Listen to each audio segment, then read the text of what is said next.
Get ready with me for చెల్లి engagement. నేనైతే నార్మల్గా రెడీ అయిపోయా. రెడ్ కలర్ శారీ ఇదైతే కేరళంలో తీసుకున్నా నేను. దాని తర్వాత పాండ్స్ బ్రైట్ క్రీమ్ అయితే అప్లై చేసుకున్నా. నేను ఫేస్కి అదే పెట్టుకుంటా, ఇంకేమీ పెట్టుకోను. అండ్ నార్మల్గా ఐలైనర్ అయితే పెట్టుకున్నా. ఐలైనర్ పెట్టుకోవడం అంటే అది పెద్ద టాస్క్ నాతో. అండ్ నార్మల్గా కాజల్ పెట్టుకున్నా. కాజల్ అయితే నాకు లాంగ్ టైం ఉండదబ్బా, ఎందుకో అది నాకు కూడా తెలియదు. అండ్ సింపుల్ నెక్ సెట్ పెట్టుకున్నా. నెక్ సెట్ తర్వాత కోమ్ చేసుకున్నా. హెయిర్ అయితే లూజ్ వదిలేసుకున్నా.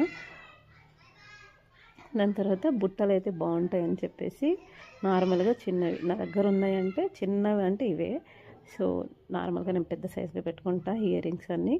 సో పెట్టుకున్నా. శారీకి మ్యాచింగ్ బ్యాంగిల్స్. సో 2 హ్యాండ్స్కి పెట్టుకుందాం అనుకున్నా, బట్ శారీ సింపుల్ ఉంది కాబట్టి 1 హ్యాండ్కే పెట్టుకున్నా. 1 హ్యాండ్కి వాచ్ పెట్టుకున్నా. సో రెడీ అయిపోయా. ఎలా ఉన్నానో మీరే కామెంట్ చేసేయండి. బాయ్. అంతే వీడియో, ఇంక వెళ్ళిపోవడమే.